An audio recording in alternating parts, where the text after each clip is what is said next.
Créé en 2017, le réseau des femmes leaders africaines s'implante en République du Congo.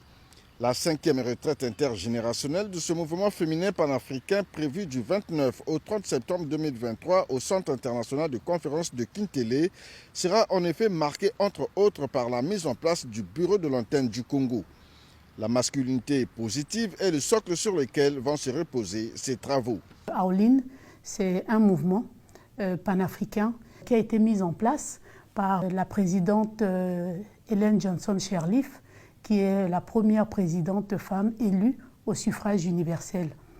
Et donc, cette femme qui a eu le prix Nobel de la paix a bien voulu contribuer pour le développement de l'Afrique en mettant en place ce mouvement, qui est un mouvement très très puissant en Afrique, qui intègre en son sein tous les présidents de l'Union africaine. Et donc, le 29, nous aurons la mise en place justement du bureau de Aoline, Antenne Congo.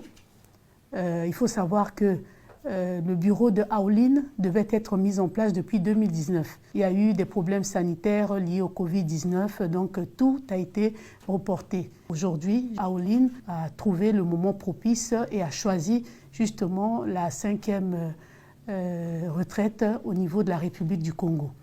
Et simplement pourquoi Aoline est attirée par les évolutions en matière de femmes, donc du leadership féminin au niveau de la République du Congo.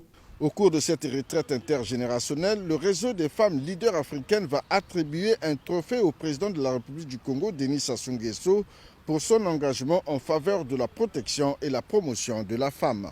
Vous avez la loi Mouebara. La loi Mouebara a été mise en place suite aux engagements du président de la République en RDC. C'était en 2021. Et donc le 25 novembre, il y a eu une grande réunion des chefs d'État en RDC sur la masculinité positive.